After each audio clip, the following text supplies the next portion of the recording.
Welcome to Mystery Universe. Remember to support our channel, please subscribe.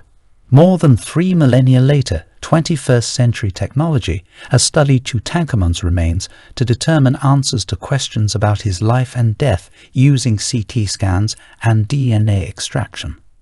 The study, far from definitive, nevertheless ruled out many previous hypotheses and shed a little more light on the young pharaoh's personality and family relationships. In 2005, 11 mummies were known to belong to the 18th dynasty. Only 3 have been clearly identified: Tutankhamun and his great-grandparents Yuya and Tuya. They were not of royal blood and did not rule.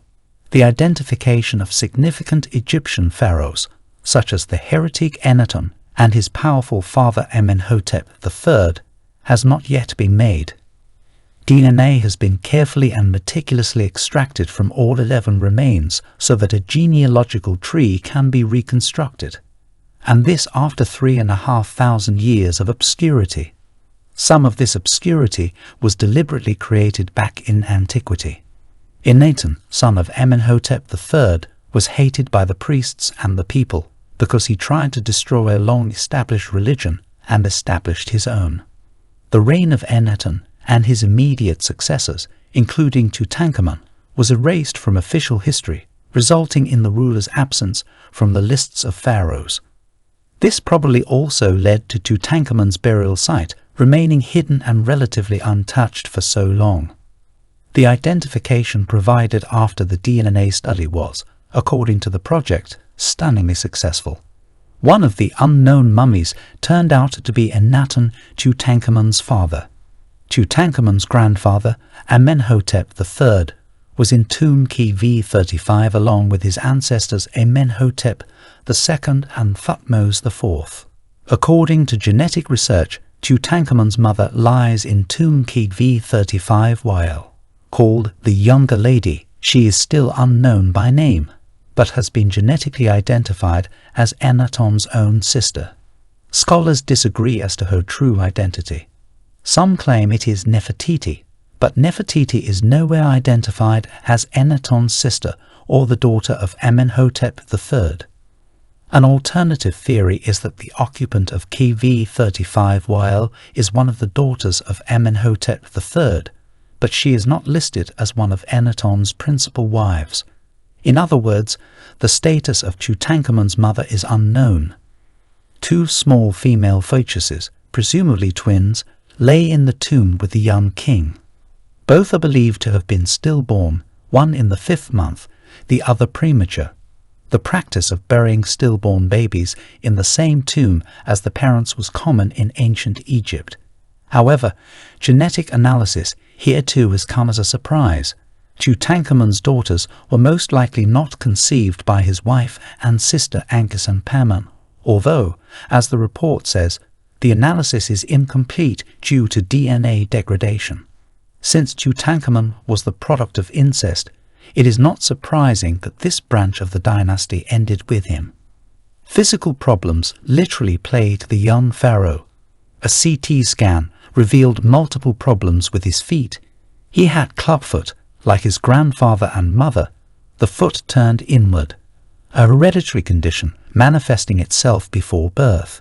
Even more painful was the necrosis of the bones of 2 of his toes. Due to the reduced blood supply, the bone tissue lacked oxygen and degenerated. Initially seen as a possible symptom of Kohler-2 disease or Freiberg-Kohler syndrome, a rare bone disease, further research suggested a more likely scenario related to malaria. Several pieces of evidence pointed to lameness. The arch of his right foot was flattened, probably because of the extra weight he needed to bear on it, and 130 canes, some clearly used, rested in the tomb with him. Tutankhamun had mild kyphoscoliosis, a curvature of the spine, while Tuya, his great-grandmother, had severe kyphoscoliosis. It may not have been noticeable in Tutankhamun, but his great-grandmother probably had a hunched back. In addition, both Akhenaten and Tutankhamun's mother had scoliosis, a sideways curvature of the spine. Finally, a CT scan showed severe damage to the leg bone above his left knee. His body was trying to heal the injury. The surrounding tissue showed signs of inflammation. Yes, the mummy had many broken bones due to rough handling after its discovery, but the leg fracture occurred while he was alive. This is clear not only because of the signs of inflammation, but also because the embalming fluid had seeped into the cracks. At the time of his death, the teenage pharaoh had a wisdom tooth that was growing sideways in his mouth and was undoubtedly causing pain. He also had an improper bite. Interestingly, however, his teeth were in particularly good condition. He did not have tooth decay or wear and tear like the Egyptian nobility had due to the processed carbohydrates and sand that inevitably got into his food. Finally, the young pharaoh had a wolf's mouth like his father. The malformation occurs in the 6th and 9th weeks of pregnancy when the tissues of the palate fuse together. If they do not join exactly, a cleft forms on the palate of the mouth. Today, people with an uncorrected cleft palate may have difficulty with certain sounds in their speech. About 50% of children with cleft palate need speech therapy, so it is possible that Tutankhamun had a speech impediment. But there is no indication that the feminization and elongated facial features common to images of rulers of this era were caused by genetic abnormalities. When the original study was published, other researchers responded with a flurry of objections, questioning the possibility of extracting uncontaminated DNA that is over 3,000 years old. The DNA revealed more than kinship. The boy had malaria, several strains of the most dangerous species. Plasmodium falciparum is a parasite introduced into the bloodstream by the Anopheles mosquito. Once there, the tiny parasite, a comma-shaped sporozoid, heads straight for the liver, getting there in about half an hour, fast enough to evade the human immune system. In the liver, it infiltrates a liver cell and multiplies into 40,000 round mesozoites. Eventually, they burst from the liver cells into the bloodstream to find the blood cells in which they are hiding and multiply even more. DNA analysis of Tutankhamun revealed fragments of Mesozoic genes. Malaria causes fever, fatigue, anemia, and can recur cyclically.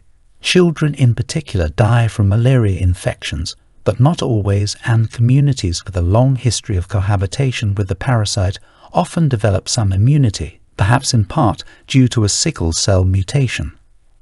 DNA analysis showed that Tutankhamun's great-grandparents, Chuya and Yuya, were carriers of the same strains of malaria, and both lived into their 50s, a relatively respectable age for the time. Sickle cell anemia is an inherited disease that can lead to a degree of immunity to malaria when only one parent has passed on the gene. The biggest problem occurs when both parents pass on the sickle cell gene, and the red blood cells become severely deformed, stick together, and clog capillaries, often causing severe anemia and bone necrosis. This is what a CT scan of Tutankhamun's foot showed. Analysis of Tutankhamun's DNA is far from complete, but today it is believed that Akhenaten died in 1334 BC. Tutankhamun was about 6 or 7 years old. A mysterious unknown pharaoh or two ruled for a few years. Perhaps it was Nefertiti by another name. Then Tutankhamun, at the age of 9, became pharaoh. Despite several images of the royal family at Amarna taken during his father's lifetime, the image of Tutankhamun is not there. It took DNA analysis and a carved inscription on a stone block referring to Tutankhamun and his sister as Akhenaten's favorite to confirm the connection. He may have been loved, but Akhenaten was trying to create the appearance of perfection for his people and the rest of the ancient world, to prove that he and his queen Nefertiti were blessed guides of the one true god Aten. Perhaps his son and heir, who needed a cane to walk, who had difficulty speaking, who was sick so often, did not fit into this picture. Thank you for watching, and to support please subscribe to Mystery Universe. Thank you.